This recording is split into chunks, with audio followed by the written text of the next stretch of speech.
Ok, dando continuidade ao nosso curso, eu falei agora um pouco mais sobre o Power Pivot. Bom, o foco então muda um pouco, né, do nosso Power View para o Power Pivot.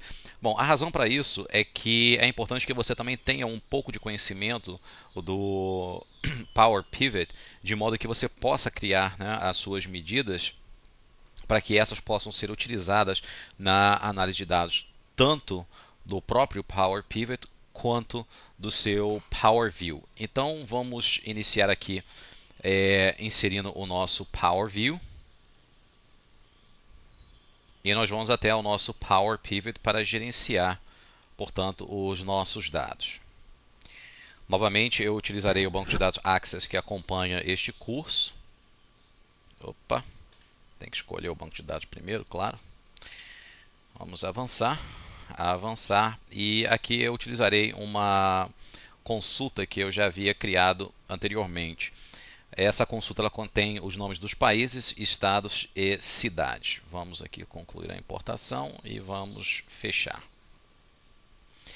Bom, nós temos aqui, portanto, os nossos países, os nossos estados ou províncias e as cidades correspondentes. Bom, elas já estão, de certa forma, conectadas e você provavelmente se perguntaria, bom, o que mais eu posso fazer, né, com esses dados? Vamos criar aqui uma tabela dinâmica para que você possa ter uma noção do que vai ocorrer quando nós terminarmos aqui o nosso exemplo. Então nós temos aqui a nossa tabela, né, contendo, ou melhor, a nossa consulta contendo os países, estados e cidades.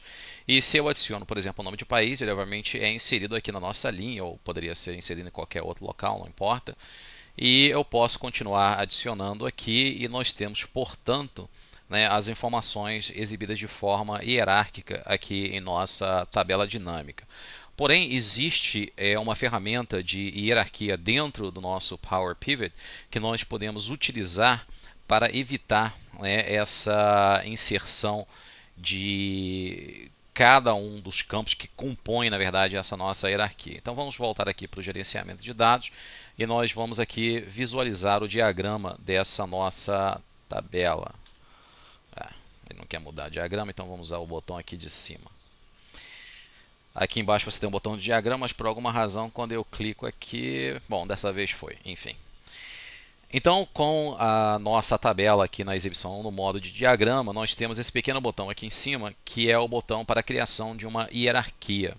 Então, nós vamos clicar sobre ele e, por padrão, nós temos aqui a nossa hierarquia 1. Então, nós vamos chamar isso aqui de hierarquia de países, pressionando o Enter para criar aqui a nossa hierarquia, e nós vamos puxar o nome do país para cima dessa nossa hierarquia para indicar que o país é o nível mais alto. E depois nós vamos arrastar o nome do estado ou da província e finalmente nós vamos arrastar o nome da cidade. Observe que cada um deles está vindo abaixo do seu item hierarquicamente superior. Tá? Então nós temos aqui essa nossa informação e nós vamos criar aqui a nossa tabela dinâmica. Então você lembra, logo assim que nós iniciamos aqui este vídeo, né, nós temos aqui os campos agora adicionais, né, que são os campos originais. Então se eu clico aqui no nome do país, me aparece somente o país.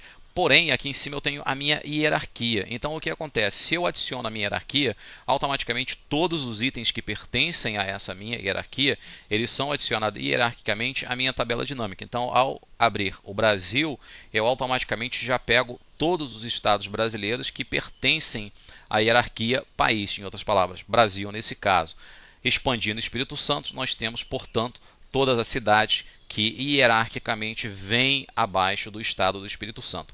Então essa é uma forma, digamos assim, bastante útil de você utilizar a hierarquia, porque evita muito retrabalho de adicionar e remover campos, né, de uma análise, seja numa tabela dinâmica ou seja numa apresentação do seu Power View.